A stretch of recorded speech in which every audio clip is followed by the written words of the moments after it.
Good day, grade 7. In this video, you will learn how to cube a binomial. So when we say cube of binomial, so we have a binomial and then we are going to multiply that binomial by itself 3 times. So let us represent any binomials using the binomial a plus b, where a is the first term and b is the second term. So when we are cubing a plus b, so again we multiply a plus b by itself 3 times. So let us try to derive the pattern that we are going to use. So, using the long method. So, again, long method muna ang gamitin natin para mahanap natin yung shortcut. Okay? So, syempre, dahil we have 3 factors, dalawang muna yung i-multiply natin. Okay? So, let us use the FOIL method to multiply the first 2 factors. So, yung a plus b times a plus b. A times a is a squared, and then multiply a to b, we have ab, multiply b to a, we have ab again, and then lastly, multiply b times b, and that will give us b squared. So, combining the like terms and writing the expression in standard form, the answer is a squared plus 2ab plus b squared. So, ito naman po ay naaral na natin before. Ang square of binomial po is in this form. A squared plus twice ab plus b squared. So, after natin kunin yung product ng first 2 factors, ang gagawin naman po natin ay i-multiply yung product na ito dun sa third factor. So now, let us use the distributive property para i-multiply yung ating product na nakuha kanina to the third factor, which is a plus b. So first, let us distribute a squared. A squared times a is a cube. So ang in-apply po natin dito ay product law. So add natin yung exponents, 2 plus invisible 1 here. So 2 plus 1 is 3, kaya naging a cube. Next, a squared b. So, dahil magkaiba naman po sila ng base, so, atin po siyang isusulat lang ng magkatabi. So, plus a squared b. Okay? And then, next naman natin i-distribute ay 2ab. 2ab times a. So, paano po natin siya i-multiply? So, dahil ang coefficient ng a ay 1, so that's simply 2 times 1. So, ang coefficient na makukuha natin ay 2. And then, a times a is a squared. And then, yung b, dahil wala namang b dito sa first term, kokopyahin na lang natin siya. So, that will give us plus 2a squared b. Okay? And then, next, 2ab times b. So, parang yung kanina, yun nga lang, yung a naman yung walang kaparehas. Okay? So, 2 times 1 is 2 pa din. And then, copy yung a. And then, b times b is b squared. So, that is plus 2ab squared. And then, next natin i-distribute ay b squared. B squared times a, so dahil magkaiba ng base, just copy and write them side by side. Una po ang a, so alphabetical order, kaya magiging plus ab squared. And then next, b squared times b. So dahil same base, apply natin ang product law. B squared times b is b cube. Okay? So, kung makikita po natin, meron tayong mga similar terms dito. So, i-underline natin sila. So, ang a squared b dito has the same literal coefficient as 2a squared b. So, similar terms sila. As well as 2ab squared and ab squared. Okay? So, parehas sila ng literal coefficient. So, we have 2 pairs of like terms here. So, i-combine natin sila, we will get this expression. So, yung a cube, dahil wala naman pong kasimilar term, so copy lang natin yung a cube, and then plus 1a squared b plus 2a squared b. 1 plus 2 is 3. Kaya naging 3a squared b. And then next, 2ab squared plus 1ab squared. 2 plus 1 is 3 also. So, ang magiging sagot ay 3ab squared. And then, dahil wala rin pong like term yung b cube, copy lang natin. So, plus b cube. Okay? So, ang makukuha po nating answer ay polynomial with 4 terms. Okay? So, 1, 2, 3, and 4. So, ito po lagi ang makukuha natin when we are cubing a binomial. So, dapat lagi siyang 4 na terms. Okay? So, para hindi kayo nalilito, may pattern po yan. So, tingnan nyo po yung exponent ng A. So, yung exponent ng A ay decreasing siya from left to right. So, we have 3, 2, 1. And then 0 na dito, kaya wala na yung A. And then, yung exponent ng B ay decreasing naman from right to left. Okay, so 3, 2, 1, and then 0 na din siya, kaya walang B sa first term. Okay, and then yung dalawang middle terms natin ay laging may coefficient na 3. So, parehas silang times 3, yung second at yung third. So, yun lang po yung pattern na tatandaan nyo, okay? So, again, ang A po, ang nire-represent ay yung first term nung binomial natin. And then, yung B ay yung second term nung binomial, okay? So, try na natin ngayon na i-apply yung pattern na nakuha natin to derive the pattern naman kapag ang given ay difference of two terms. Okay? So, ang kailangan nating i-cube ay difference of two terms na. So, ngayon, ang i-derive naman natin is yung pattern na gagamitin natin kapag ang given ay cube ng difference of two terms. Okay? So, let's say, represent natin siya as A minus B cube. So, A is the first term again, and negative B is the second term. So, isulat po natin yon. Ang A natin is positive A pa din. So, parehas namang positive. And ang B natin this time is negative B. So, paano kung negative yung second term? So, let us apply the cube of binomial pattern that we obtained earlier. So, ito yung pattern. A plus B cube is equal to A cube plus 3A squared B plus 3AB squared plus B cube. So, ang gagawin natin is to plug in these values, yung A at saka yung negative B, ipa-plug in natin dun sa pattern. So, that will give us this expression. So, isa-isahin natin. So, the first term again is the cube of the first term of the binomial. So, dahil A din naman yung first term, so that is A cube. Then, plus, copy natin yung 3 kasi constant po yun ha. So, hindi dapat mawala. So, 3. And then, the square of the first term. So, again, ang first term natin ay A, kaya A squared pa din. And then, times the second term. So, ang second term natin ay negative B. Okay? So, negative B. So, 3 times A squared times negative B. And then, yung para naman sa third term ay plus 3AB squared. So, ang i-square naman natin yung second term. So, 3 times the first term A times the square of negative B. Okay? And then lastly, for the last term po, the fourth term is the cube of the second term. So, that's the cube of negative B. So, sinubstitute muna natin, okay? And then, next po is atin po siyang isi-simplify to remove the parentheses. And this will give us the answer A cube minus 3A squared B plus 3AB squared minus B cube. So, saan po sila nanggaling? So, of course, the cube of A is A cube. So, A times A times A cube.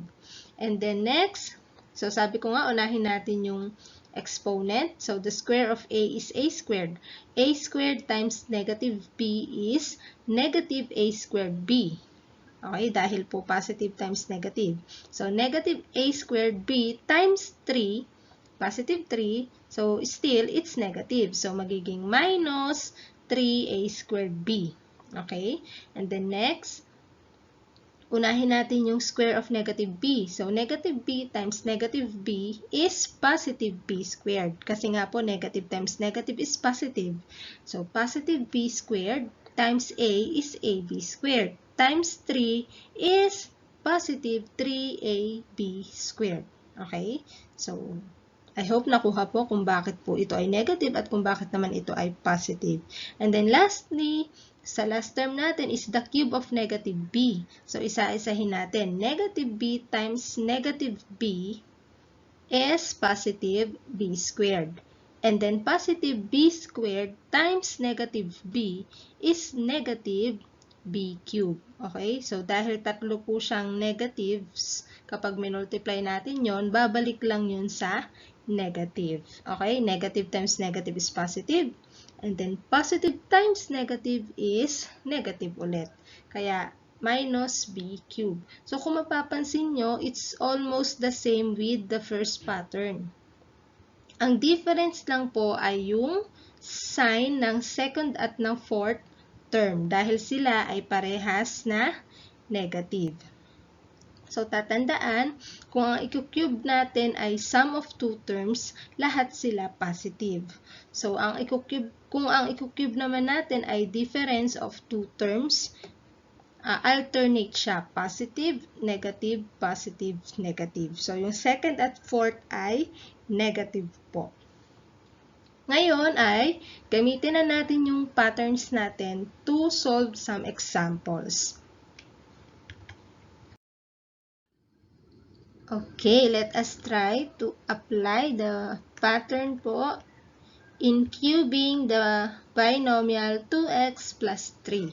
So, paano natin i-cube yung 2x plus 3? Hindi na natin ipapakita yung long method kasi masyado siyang mahaba. So, let us try to apply the obtained pattern. So, dahil sum of two terms po yung given, 2x plus 3, so, ang gagamitin po natin is yung a plus b na pattern. Okay? So, yung a plus b cube equals a cube plus 3a squared b plus 3ab squared plus b cube. So, alin nga ba yung a natin? Ang a po ay 2x. And then, ang b natin ay 3. Okay? Ayan. So, a is 2x and 3 is b. So, substitute natin dun sa pattern natin. 2x plus 3 cube is, so this is the first term, 2x. So, the cube of 2x plus 3 times the square of 2x times 3 plus 3 times 2x times the square of 3. And then plus the cube of 3. Okay? So, again, ito yung a cube times 3a squared b plus 3ab squared plus b cube. So, pinalitan lang po natin yung mga values dun sa ating pattern. And then, simplify natin. Ang makukuha po ay ayan. So, paano po nangyaring ganyan ang sagot? So, dito muna tayo sa first term. The cube of 2x. So, magiging distributing the exponent using the power of a product. So, that will give us 2 cube x cube. Okay? And 2 cube is 2 times 2 times 2. So, isa-isahin natin. 2 times 2, 4. And then, 4 times 2, 8. Therefore, 2 cube is 8. And then, just copy x cube. So, 2 cube x cube is simply 8x cube. Next, plus, so unahin natin yung exponent, yung square. So, we have the square of 2x. So, that is 2 squared x squared. Okay? So, 2 squared is 4. And then, 4x squared times 3. 4x squared times 3 is 12x squared. And then 12x squared times 3 ulit is 36x squared. Kaya siya naging plus 36x squared. Next, plus, unahin natin yung exponent ulit. 3 squared is 9. Okay? So, 9 times 2x is 18x. Okay? And then 18x times 3 is 54x. Kaya siya naging plus 54x. And then finally, 3 cube po is 3 times 3 times 3. So 3 times 3 muna is 9. And then times 3 ulit, that is 27. So here is our final answer. 8x cubed plus 36x squared plus 54x plus 27. So, it's already in standard form. So, wala na po tayo ditong babaguhin. So, next example. Okay, so let us try this example. Expand the following. So, pag sinabing expand the following, you just have to get the value of the given expression. So, ang pinapahanap sa atin is the cube of 3x plus 5y. So, sabi ko nga, kapag sum of two terms ang given, so plus po siya, ibig sabihin po ang mga terms po ng ating product ay puro positive. So, that's according to the pattern na nakuha natin, di ba? So, ito yung pattern ulit. So, the cube of a plus b is equal to a cube plus 3a squared b plus 3ab squared plus b cube. So, identify muna natin yung first at yung second term. So, ang first term ay 3x. Ang second term natin ay 5y. Okay? So, substitute natin. First muna, ang first term po natin ay a cube. So, kailangan nating i-cube yung 3x. So, don't forget to enclose 3x in parentheses. Okay? Dahil yung buong 3x ang i-cube natin. Ayan. And then next, plus 3a squared b. So, isa-isahin natin yung 3 muna, which is constant. So, 3 times a squared. So, i-squared natin yung first term na 3x. So, dahil po 3x po yan, dalawa po yung factors, kailangan nasa parenthesis ulit. So, 3x or the square of 3x. And then, times b. So, ang b ay 5y. So, use parenthesis na lang ulit. So, times 5y. Okay, so 3a squared b. Next, plus 3ab squared. So, yung b naman po ang naka-square. So, copy ulit yung constant na 3. And then, times a, use parenthesis po. So, times a is 3x. And then, times b squared. So, use parenthesis again. So, 5y. Then, nasa labas po yung squared, ha? Kasi, yung buong 5y ang ating i-squared. Okay? And then, lastly, so, yung fourth term is the cube of b. So, yung b natin, which is 5y, i-cube natin. Again, dapat nasa loob ng parentheses. Ayan. So, now, pwede na natin siyang i-simplify.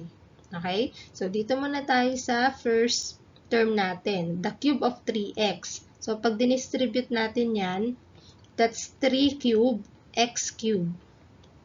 Okay?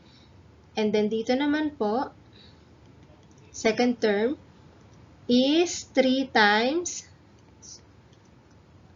magiging 3 squared x squared. So, sinusulat ko lang po in detail form para alam nyo kung saan nanggagaling. And then, bring down yung times 5y. So, we are now applying the power of a product rule. And then, sa third term na tayo, plus 3 times 3x times, so applying the power of a product rule, the square of 5y is 5 squared y squared.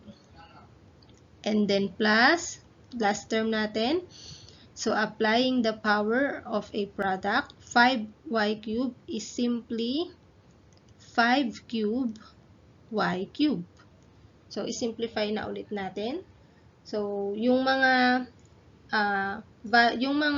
expressions natin or constants with exponents, we have to find their values. Okay? Dahil sila ay constant nga or number, syempre may value na po yan. So, 3 cube is 3 times 3 times 3. 3 times 3 is 9. And then 9 times 3 is 27. So, that is 27 x cube. So, copy lang natin yung x cube. Okay? And then, Next, so dito muna tayo sa 3 squared. So 3 squared is 9. So ito ay magiging 9x squared. So i-multiply muna natin yung mga coefficients. So 3 times 9 is 27, and 27 times 5 is 135. So 135, and then copy na lang natin yung x squared and y. So dahil magkaiba naman sila ng base, that is x squared y kapag minultiply. Next, so square natin muna yung 5. 5 squared is 25. Then multiply natin dun sa other coefficients. 25 times 3 is 75, and then 75 times 3 is 225. So siya ay plus 225. And then x times y squared, of course, dahil magkaiba ng base, just copy them. So x, y squared. And then lastly, 5 cube naman po. So same dun sa kanina, when we say 5 cube, that's 5 times 5 times 5. So dun muna tayo sa 5 times 5. 5 times 5 is 25. And then 25 times 3 is 125. So 125, just copy y cubed. So this is now our final answer. Tingnan nga natin kung tama. Ayan. So, yan po ang tamang sagot. 27x cubed plus 135x squared y plus 225x squared, xy squared, plus 125y cubed. So, last example na po. For our last example, we have the cube of m minus 3n. So this time, difference of two terms na yung ating i-cube. So dahil dyan, pwede na natin gamitin yung ating second pattern na nakuha kanina, wherein naka-integrate na po yung negative sign dito. Okay? So dahil integrated na yung negative sign, no need to put negative sign dun sa ating second term. So, ang first term natin dito ay m, and then ang second term natin is simply 3n na lang. Okay? So, dahil integrated na nga po yung negative sign sa ating pattern, so no need na pong i-negative yung second term. Okay? So, substitute natin yung values sa ating pattern. So, first term ay a cube. So, meaning siya ay cube of m. And then minus 3 times a squared b. So, square muna natin yung m. So, m squared, and then times b, which is 3n. And then plus 3ab squared. So, ganun ulit. 3, constant yan, times a, which is m, and b squared. So, that is the square of 3n. And then lastly, minus b cube. So, that is the cube of 3n. So, take note po, kailangan muna nating ilagay sila sa parenthesis para hindi tayo malito sa pagsisimplify natin. Okay? So, importante po ang grouping symbols dito. So, simplify na natin each term. Dito muna tayo sa cube of m. So, cube of m is simply m cube. So, m times m times m. Product law lang po yan. So, parang inalis lang din natin yung parenthesis. Okay? Kasi wala naman pong, ang exponent naman po ng m ay 1. And 3 times 1 is 3. And the next, so dito naman tayo sa second term. So, minus na po yan, automatic. Okay? So, minus, multiply muna natin yung numerical coefficients. 3 times 3 is 9. And then, m squared times n is m squared n. So, walang mababago dahil magkaiba naman sila ng base. Okay? And the next, plus. So, dahil po 3n yung naka-squared, syempre, kailangan natin i-apply yung power of a product rule. So, ang square of 3n ay magiging 3 squared n squared. And 3 squared is 9. So, yung 9 na yon, i-multiply natin dun sa 3, magiging 27. So, itong n squared, i-multiply naman natin sa m. So, magiging m n squared lang siya. Okay? And then next, minus ulit ang last term, cube of 3n. So, ang cube po ng 3n, applying the power of a product rule ay magiging 3 cube n cube. Okay? And then get the value of 3 cube. 3 times 3 is 9, and then 9 times 3 is 27. So, magiging 27, and then cube of n is n cube. Ayan. So, this is our final answer. So, tingnan nga natin kung tama. Okay, so the final answer or the correct answer is m cubed minus 9m squared n plus 27mn squared minus 27n cubed. So, again, kapag po difference of two terms yung ating i-cube, dapat po ay negative yung second at yung fourth term. So, kapag sum of two terms, lahat po positive yung terms. Okay? So, yun lang po. I hope naintindihan po kung paano po yung proseso ng paggamit ng cube of binomial pattern. So, thank you for listening.